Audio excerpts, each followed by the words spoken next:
Welcome to this using our podcast. My name is Barnum and this capsules talk about disability use in the UK. To explore stores and give their opinion. Other than news outside out there participate in news. Or people news affects our lives is still underreported. And generally as many majority now, we are underrepresenting the media. The man this podcast is therefore perfect to trace about. First story comes from the Guardian. The headline is "It's not too late." House of Lords can still protect several people from its dangerous system time bill. It's a big MPs from Liz Webster. MPs passed the bill without significant safeguard. If there's any point to the upper chamber, it's give this session the open debate we need. This is the opinion piece from Liz Webster. She says the House of Lords have a opportunity to prove its worth to the country today as it begins to debate this is done bill. Personally, I would be in favour of peace or anyhow the whole idea. Just why it's dangerous and badly written bill surely deserves just an idea that they want to go directly against the Commons, especially on such controversial issues, and so that must hope that they listen to able people's groups as well as legal medical experts, at least do some of the lower houses post around your service. Whether or not you fall against the principles to die and pro, you should be able to agree in the passage of this particular bill for the Commons has been haphazard. Deeply it is fine and fundamentally flawed. The Lord should reject this precedent and abide up to the better process produced from safer bill that won consent. And she goes on to say, although appears condoms about the fact that it is a private member's bill, which somewhat limits the scrutiny and jaws it can allocate more time to debate it becomes did. Dedicated several days to second and third readings, but both occasions many MPs who wanted to speak did not get the chance to do so. The Guild Home Secretary, then the Justice Secretary, Shabala Mahmood, was among those who said there had not been enough time for debate. Of course, MPs often get to speak during the debate, but when a law fundamentally changes the nature of the state, to the voices that heard, could that be a good thing? Ships. This speak should be not be rushed. And given the phase of the Commons process, dissenting opinion should be prioritised. And she goes on this with the spirit. This was a piece that was written on Friday morning, the 12th of September, and of course it's since been debated. And the feedback from that was that this is from Cambodia Dignity and Dying. This is the roundup in a sign the Parliament's increase of opinion for law changes. This is dying discussion focus on detailed delivery and implementation during a landmark 4-day debate and the million in the flat bill in the House of Lords. 4 days. So then 2025, around 280 peers, of which speaker including highest ever number of speakers on this dying in Westminster, and the second highest of any bill to come before the Lords, voting historic second. Leading debate to be split across the consecutive Fridays. The debate will conclude next Friday night of September, for which expect to proceed to committee of whole House for further scrutiny. Several peers warned against a late stage amendment for opponents of the bill.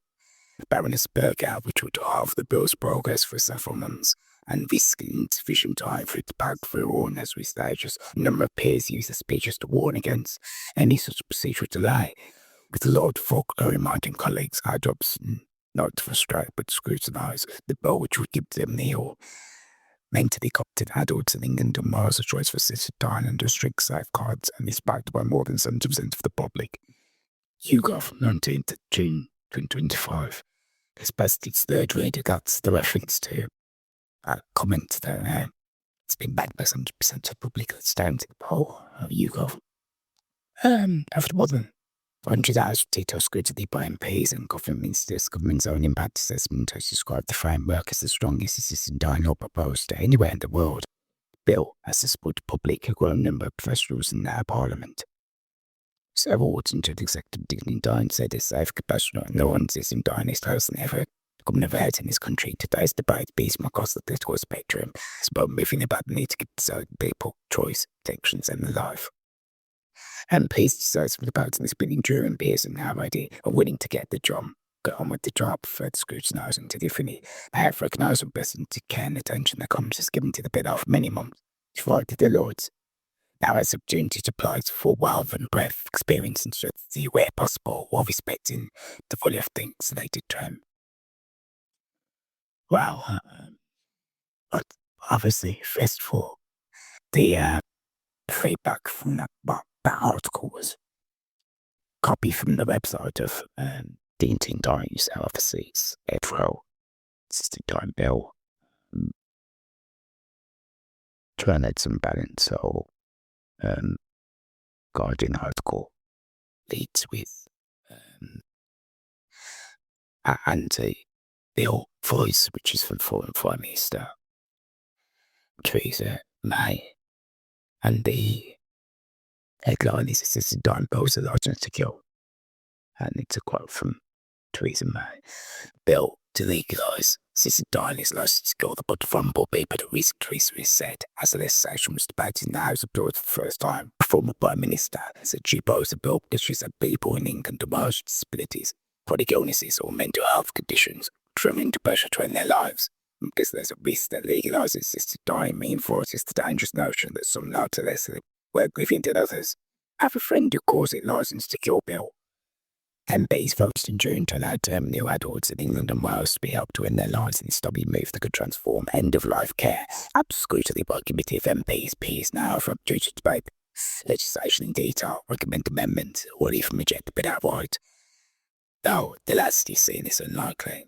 May was one of about 190 peers scheduled to speak at a two-day debate. The first day, which attracted passionate and emotional arguments in both sides, as many peers described the painful deaths of loved ones or friends. Opening debate, Charlie Faulkner said the pursuit of the Lords to pass legislation because MP votes in favour and the public want this, in quotations. Calling it a stubborn occasion, Faulkner said the current law was confused, causes terrible suffering and lacks compassion and safeguards, adding, this bill before us has already given hope to those with personal experience of injustice of the current law. It was backed by Dawn Flamara, a former Labour Public Health Minister, said it was a fundamental right of the individual to exercise actions that autonomy of their own lives.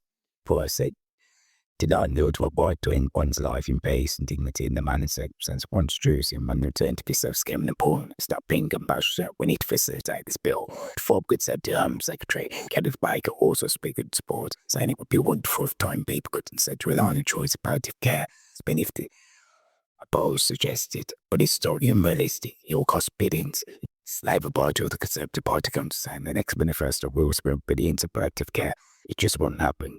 Others have argued equally.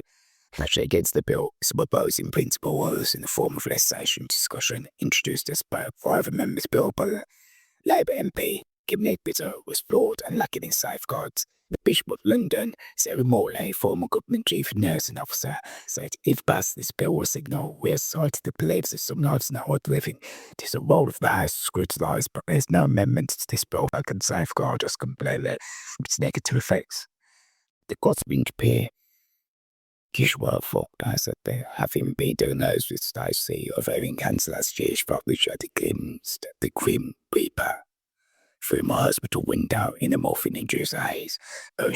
Previously supported this assisted dying. She said the current bill raised many questions. Faulkner said, I do wish we did not have to deal with this flawed bill, but we have to do so in good faith. This all continues to debate this bill on the 19th of September. As I've said on previous episodes, I'm discussing this bill. I just think it's a matter of time it's coming. It will pass. Some shape for and looks if it'll pass straight. Without any further safeguarding to anything that were related to what people might feel as safeguarding. It's going to go through. I mean, these I find it quite ironic. You've got a former Prime Minister talking about dignity of life and, works and express dignity in dying, about dignity in life. And we think about safeguarding disabled people, how about safeguarding disabled people every single day? We've got welfare bill reform, we've got lack of housing, we've got lack of opportunity, you can't work because of access to work is shot to pieces, the benefits bill. Hence, if you can't get benefit access, social care has been cut from year to year to year to year since God knows when. The DDA is in fit, or what replaced the DDA, Equality Act and that provision that superseded the DDA is unfit for purpose. So, like I said, people's occasions, how about we focus on dignity in life? How about some obsessed with dignity in death? All these, how about dignity in life for disabled people is very ironic, although I agree with the sentiments that Theresa May is saying about this. She's the Prime Minister presided over a Conservative government that was cutting disability benefits and cutting support for disabled people left, right and centre, not the Labour government present or past was any different, whether it was Blair, Brown, or the coalition, etc. and so forth. So it's, yeah, I mean, there's debugs in there, regardless of whether I agree with the actual things that are being said. Coming time, I just think it's inevitable, but I think, this, no one's going to spend billions on palliative care. Well, why not? Why not? Or why wouldn't, why not address that issue? Why not address social care? Why not address all these things? Especially as that was what we were being told that Brexit was for, that we were going to leave, etc. There's going to be more if the NHS, there's going to be more if it. Remember that social care specifically, it was that big slogan that Bobby wrote on the back of the bus. Not that anyone, well, I didn't believe it, but many people did, or debating wanted to believe it. But, where is this? Where is the money in the day to address these issues? Because, as I said before, if those if you're living as a disabled person, those if you're living in this dystopian time, and the end game is this is just a time belt, and the very idea that you're going to be coerced into, you don't want people to be coerced. Freeing up that in their life or give them a shit under the life, if your whole entire existence is a shit show, then obviously, you're going to be feel by very nature coerced into, a way out. You could feel depressed, you could feel suicide, which is again, it's on that with disabled people. Outside of specific mental health, the amount of disabled people, physically disabled people living all kind of ill, or living in day-to-day in community who not only suffer the poverty but also the stigma and everything else around what the statistics of mental health for that. We don't talk about in our society, we don't talk about the burden amount of the PTSD of day-to-day living as a disabled person with this accessing care, this accessing out-of-bill care, this accessing benefits, etc. and so forth. Well, you always a dignity, sort of get dignity in life. As probably start with dignity in life. Not recognition dignity in time, but the people that talk about dignity in time have had some kind of dignity in life. Many type of people haven't had that. And, we need to build a society where we can get that. And what's the not go with this bill? I do sympathise with people that, who do want the right to, to die. And I think some building some for a perform will come at some stage, but I think whatever comes needs to be tied to this safeguarded beyond this. But again, I'm having the two things together, because I've said previous, well, everything is interlocked. This is, you can't bring this bit in isolation without looking at all the other societal factors that affect end of life and care and etc. and so forth now for certain people from certain backgrounds. Maybe they're Afro, maybe both the people that are in that a realm of life, but the politicians now are friends, family, whatever, they're Afro, fair enough. To an extent, if their experience of disabilities later in life and ill health and however events that is with terminal illness, etc. and so forth, but prior to that, they've lived fairly comfortable lives, then, that is going to be a shot to the system, and they've put it yourselves good care and good quality care and for safe, and if it's the end, I do agree that people deserve to have for death with them. That is a truth of when they die.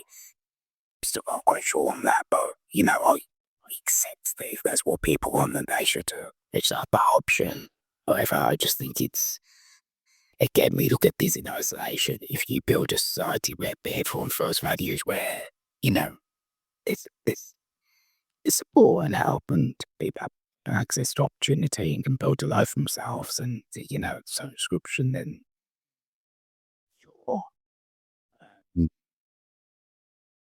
You can have more nuanced conversation about this, but for many disabled people, the reason why they will feel, like I've said even just before, they will feel coerced is because their quality of life is shitty, such because, they try to cleverly say it's just because, oh, well, because of the nature of their conditions. Oh, if you give people support, like I said before previously about, there was a case many years ago about a young lad that ended his life after a horrendous accident playing rugby, and if there'd been more support about the change in life and how life as a disabled person and support systems for them, would they felt the need to see no way out other than that. I argue that actually wouldn't, and I think that many disabled people with better support systems, but that are just financially, but it's not just yes, finance a major part, and being able to hold the water is is major as it is for everybody, because we're even the cost of giving classes and even the squeeze the middle, or as I called them before, the eradicated middle, because the middle class is more or less eradicating that. I think just like quality of life, just like really worthy. It's not just money, it's access to opportunities, access to dreaming, getting valued, and um, and you give people chances for that kind of a life. And when these health issues come on, happen later in life, that you're potentially, obviously it's different when it's terminal illness, but if you're talking about long-term health conditions that get progressively worse, then if your mental framework is your well-being is slightly better than rock bottom, then the way you approach that and the way that you maybe even your manage any health issues you have are going to be different. If people's self-esteem is rock bottom, then obviously, it's going to affect the way that they, it's going to affect the way they, even like subconsciously, it's going to affect the way their bodies react differently to things, etc. and so forth. Because, mental illness is just, psychological, but even need to be physical as well. Obviously, you know, um, has an effect on how physical outcomes as well. So I think, it's much more than just people later life, who end up with terminal illness. It's about people with progressive illnesses and the quality of life and the access to support of that to a point, and how they're all. I'm talking my way around here because I think, obviously, also going to it, but I think there's some people that are debating should be thinking about fighting more opportunities for different life disabled people, more opportunities, and with more life. And the second story again comes from The Guardian, and it's another hot topic that's going to end up, I think, those very much like welfare reform, and these special needs of all this becoming welfare reform somehow too. IFS finds think tank says EHCP changes are overdue, but government must convince parents that reforms are not about cost cutting. Special needs reforms for children in England got turned into welfare reform now too, and as the government can convince parents that it's not aiming to save money, coming to a new report by the Institute of Fiscal Studies think tank, in the change to the current system of education, health and care plans, EHCPs, which might dictate the support for children with special needs will be highly controversial among parents. But said reform was not go through was the name of ECP. See, EHCPs issued as ballooned by 8% since 2018. About 1 in 20 school-aged children and young people in England currently have an EHCP. Earlier this year, the government was forced to U-turn and change the CSP how policy benefits of the issue about bed for bedding and Institute of Fiscal Studies suggested budget reforms, especially for needs and disabilities and vision, could provoke a similar backlash. In a briefing titled England's Send Crisis, Tyre adds any reforms are likely to make if the focus is reducing legal fights to cut short-term costs, this could easily turn into welfare reforms. To avoid this, the government needs to be candid. The court system is failing many children is meant to support despite billions in additional spending. Complex framework for legal entitlements. Successful reforms start to get a clear vision for a system that supports all children while giving perfectly for money. Luke, is it better? The co-op of the briefings that these successful reforms ensuring the government's presentation of the white paper it is preparing to publish later this year. The focus of what's the white paper and how it is sold is all about saving money and reducing burdens. It's very hard to see how this policy will go through. It's about providing better quality of service or providing access to support earlier in an easier, better way than I could see how the policy can be successful. When you talk to parents, someone actually likes the EHCP process. Peter Phillips, Education Secretary, also faces the school to come into the Treasury that more spending is needed, especially to build more dedicated special schools as well as dedicated SEND units within mainstream schools. The OFS said creating more safe and special schools will obvious solution adopted by local authorities to afford these more expensive private special schools, where the average cost for each pupil is $62,000 a year compared with $54,000 in the state sector. Don't be pupils with the EHCP at private special schools would be tripled since 2016 from 10,000 to 30,000, with that increase alone accounting for nearly $1 billion of the $4 billion annual rise in high needs spending. Over recent years, the FS also agreed to call of ESPC's legal documents in which local authorities and parents agree on the additional support for children with special needs.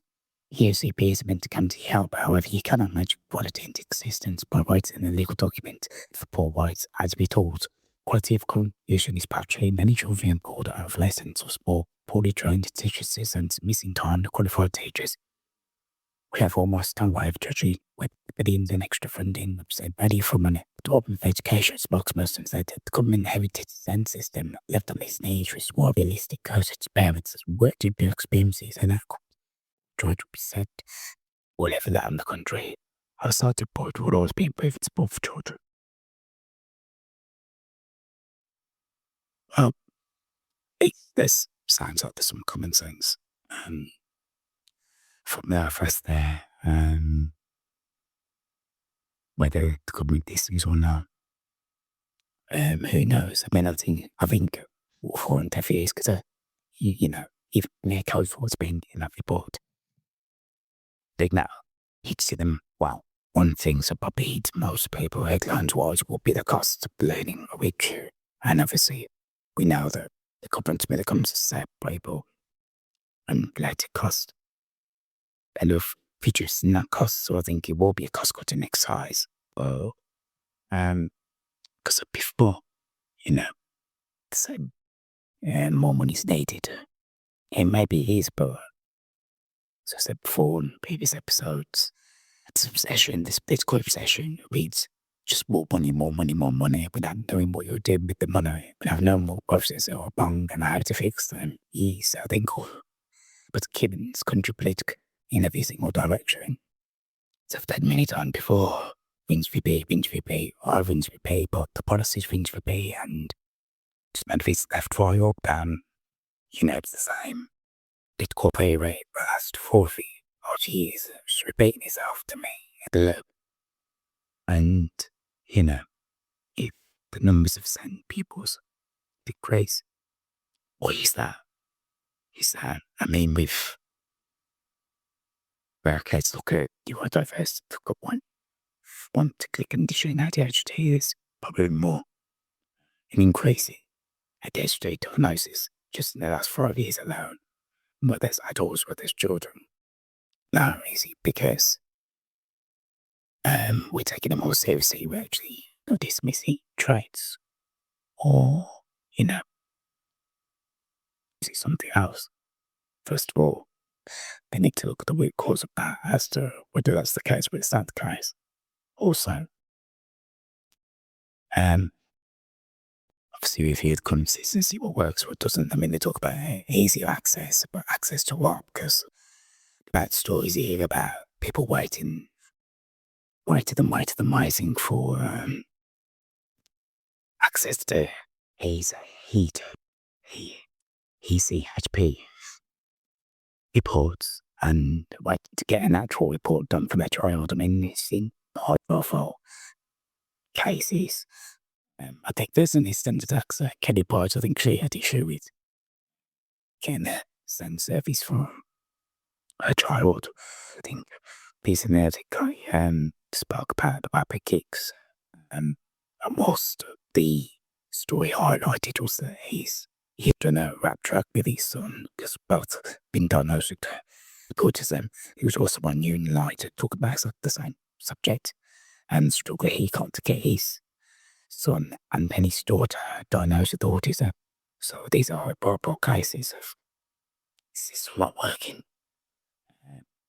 And what I've seen several headline after line seem to read endlessly about parents struggling to get access to wide support for their children.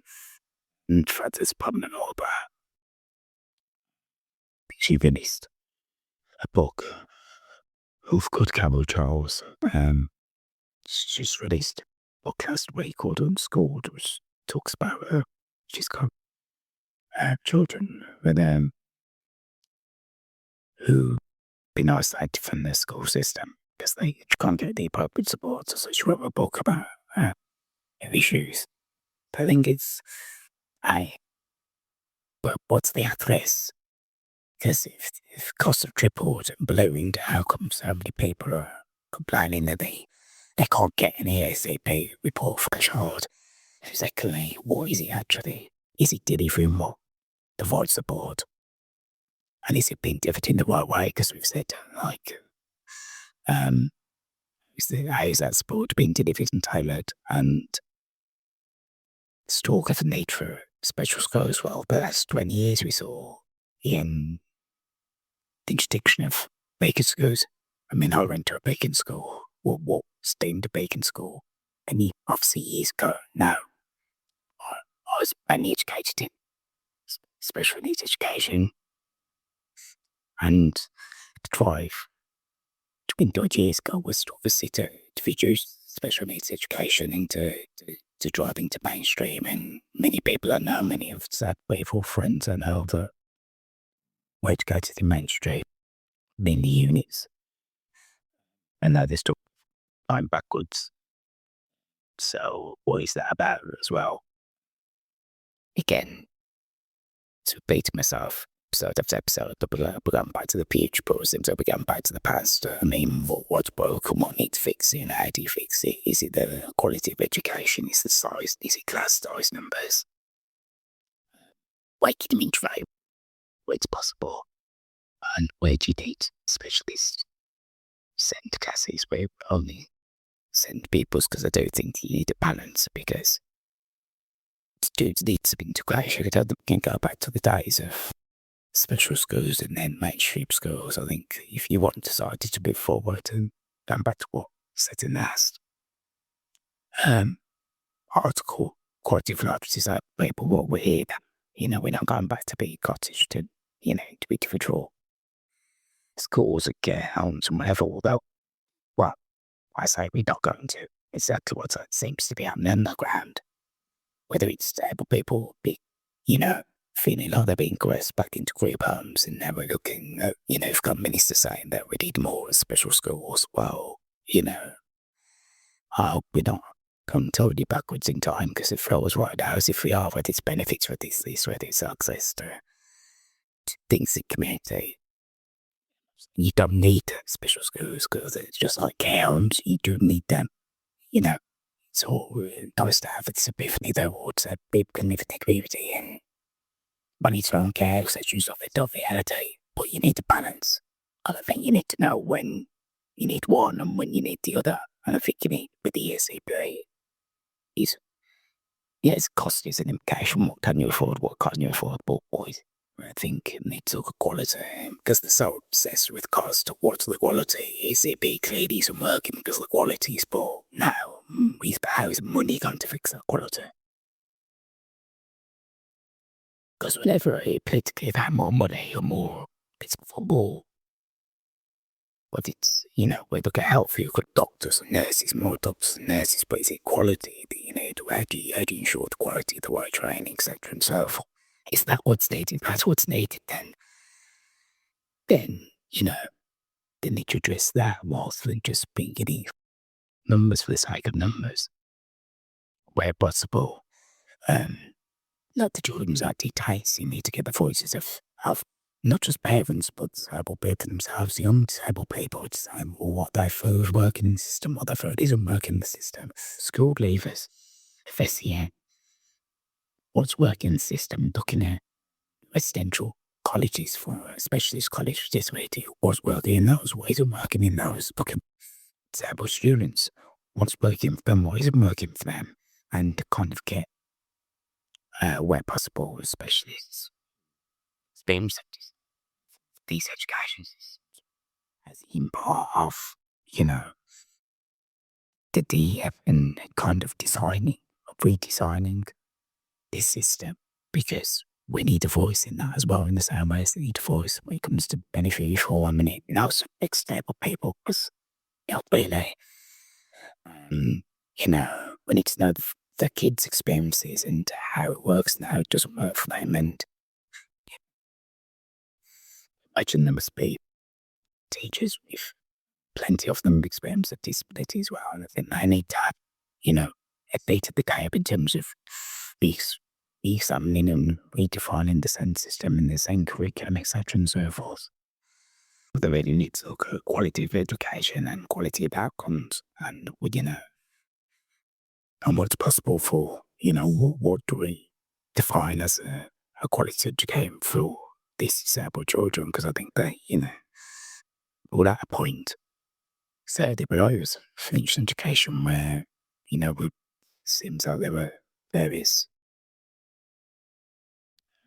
not various individuals, but individuals that done them pretty wrong. But like, seems like there was a glass ceiling that was being broken, and that we were reaching new heights, obviously. So, into the 90s, etc. and so forth, it did feel like a lot of possible time, maybe it's now, but, I don't lose that freedom and possibility, because we're in an age where so much is possible now, if we honestly properly, and I think disabled people, young disabled people should have a seat in the table as well. So I think really, so just a system that contains and manages the needs of disabled people, it's one where they should thrive at all levels, for whatever their possibility might be for their outcome. If they're, whatever that might be, we need to, have some kind of development, whether it's however small or however big, whether it's, GCSE level, or whether it's obviously, it's going to be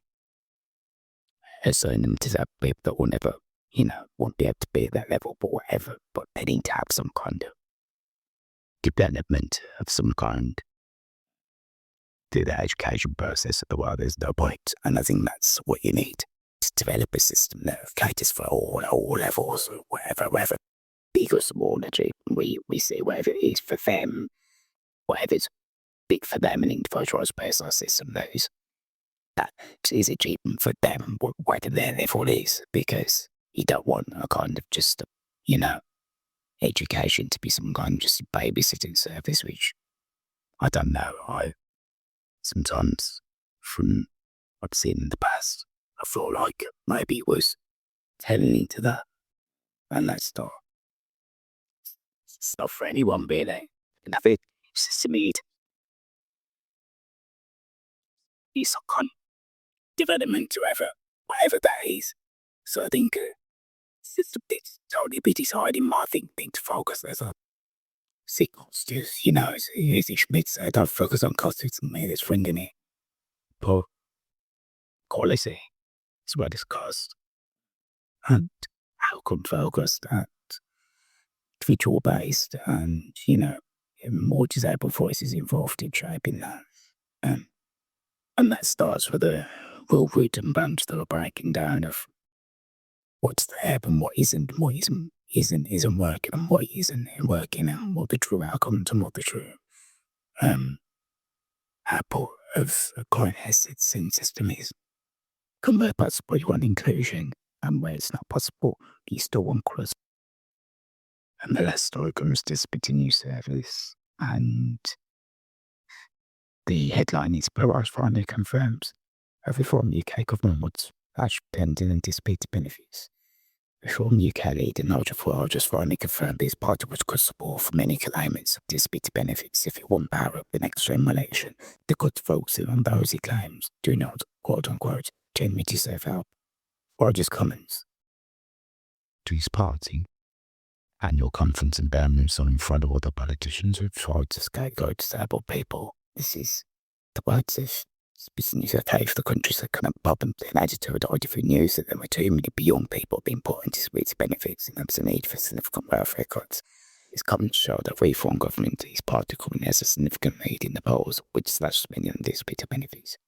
It was also with call from the disabled people this week for his ignorance on both the social security system and local authorities support for disabled people. In his comments to the conference Farage, Mary to notorious comments by Tory James George Osborne at the 2012 World Safety Conference, in which he talked about the unfairness of shift worker leaving for work early in the morning who looks up and sees those toast lines for next door neighbours sleeping off a life from benefit. Watch echoed the comments by 4 members, and we will, over the course of the next months, highlight some serious cuts to the welfare budget in this country. It's not fair on people that get up with their alarm early every morning to go to work and pay the taxis for those who choose different outside to earn more money than they do. It's bloody monkeys, our agents, and we'll be the boys of the backs of working people. I'd like to make clear that these comments were aimed at disabled people when telling ideally expressed of the need for significant welfare cuts, as by a person who would lose out of these cuts for large again maybe the years of political rhetoric that suggested disabled claimants are unable to work. Like the industry do not contribute to society, saying there's too many young people being put on disability benefits, being literally cast out of the system, cast as victims of there. It's not good for the community, it isn't good for the human beings. He also announced the appointment of Lee Anderson, a Reform MP and GB News presenter who worked for many years and since inspired you before the into politics, and once declared it was possible to make meals for Brett Bensegate to form to welfare spokesperson. Before I tried to take him maybe years of disableist rhetoric, he knows there are those who genuinely deserve help, but there are many frankly that don't. And he repeated their misinformed claim that he made in April about links between learning system national disability register and the disability benefit system. He told Preston the current system is that you go to your GP, your own GP is almost pressure to put you into speech register. All of that has to change. As of comments that have been made clear in a briefing for MPs, there's no such thing as a national disability register, and the eligibility for disability benefits does not depend on the person being unregistered disabled. Although some local authorities run their own voluntary registers to help with social care provision, under the Care Act, all councils must also get registers of sight impaired and severely impaired adults, but again this is not related to the benefit system. In his conference speech, Farage also told people seeking asylum net zero policies, so will say as well as taxis while frequently while talking freely about himself or offering almost no new policies employed in the sport, putting the cross of St George and the Union Jack in public spaces. Former not responding by him today at first to request to explain what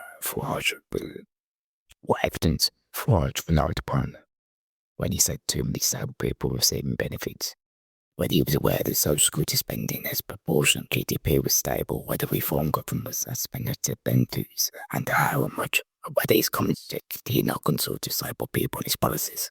There's never concern at Farage's comments.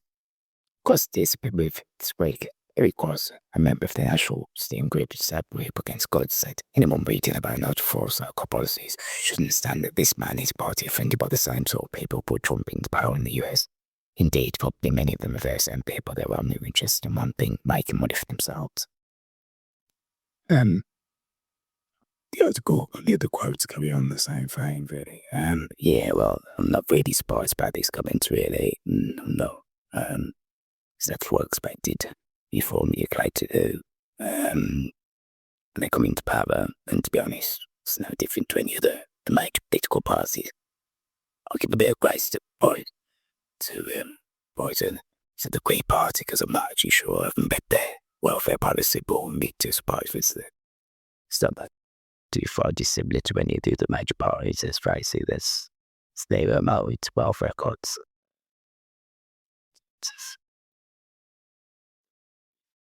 the experience is in keeping with kind of still the rhetoric. And yeah, it's headline grabby on the comments there, which is, is the above. Mr. Farage, really. And the same rhetoric really works, doesn't it? Let's face it, it's no different to some other kind of rhetoric for all the issues that go on in society right now, or gravitate to those kind of metrics, and it's no different to what we had 14 years ago when the Tory party was saying these things, and let's face it, the Labour Party, to this candle, the very same Labour candle that's charged over God's be certain, Ed Miliband's shadow government were span the same metric alongside the coalition, and then 14 years for Tory government. Obviously, it's disappointing, but this is the world we live in, and as I said previously before, if they don't get in, if they don't get on, get in, then say Labour survive or make the choice of renaissance, and win the next election, they'll come back and try and finish up, and let party started, whoever gets in next will try and push for more welfare, because we've seen this. And, the comments of young people shouldn't be, should give them a chance and the rest of it, and they should be. So many young people going back, and you know what, outside of the rhetoric, they shouldn't be, you shouldn't have this high level of young people that since the pandemic they've been getting benefits, but why are they? So I was saying, shouldn't be there, and let's take the benefits away from where's the opportunity for them, as I've seen a billion times before, where is the opportunity for young people? Why are they experiencing some mental health issues? Because, first of all, for no fault of since the pandemic, that was a major blow to lockdown and such and so forth, and effect it's had on their futures in terms of education, children, etc. and so forth. But also the tanking of the economy that's happened since then, also in the previous 14 years, this isn't just, it's just the pandemic was just yet another thing that young people had to deal with. Maybe not that young, those young people, because obviously they were, a lot younger 14 years ago, obviously, but, in terms of what politically we've done to young people in this country over the past 20 years, it's ridiculous. The introduced reduction of tuition fees, to wholly withdrawal of the EMI, the education maintenance grant, lack of apprenticeships, lack of suitable work for young people, increasing tuition fees through the roof in the last decade, in school housing, being middle class people could barely afford to rent their own house and that easy poor jobs. The gig economy's wife, quality of housing is poor. In terms of basic things that we had as kids, in terms of green land and, just then access to green spaces, access to community support in terms of youth clubs, all of that has been ripped away from young people in the last 15 to 20 years. It's been absolutely eradicated. Or if they go, what hope have they got? I'm really depressed. What hope have they got? We love crushing young people, but what hope have they got? And yeah, we can talk on screen generations and snowflakes and such and so forth, but we've set all this up for them. We failed young people, and we can do so unless with the economy in a way that works for them, then this is only going to continue. So we're well penalising them. But, this is generation that we need, but, we're kind of increasing now to the population who's going to look up to these house people, who's could contribute to the economy to keep this country going. Who's going to do that? Well, it's young people. So unless we give them a platform to do that, then He knows what you want. You're pretty effective in it, but it is what I understand about the political class and the region, company owners, etc., and so forth. We all need each other, whether you like it or not. We all need each other, working, educate the working class, because without working class, there's no one to provide all these resources and Bill Gates somewhere or whoever, whichever billionaire with a big house, he ain't gonna be in there. He ain't gonna be, he ain't gonna be in the shop floor. He ain't gonna be packing, picking, packing. He ain't gonna be taking in fields. He ain't gonna be tipsy or greedy. He ain't gonna do you know what I mean? All those kind of things. Making cash jobs that you need to keep society going, They ain't gonna be driving buses. They're gonna be, hospital porters, etc., so forth. They ain't gonna be labourers. They ain't gonna be plumbers.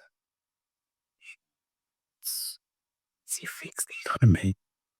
It's an end game for everybody. Full stop. The man had the billions you've got in hand. Yes. So,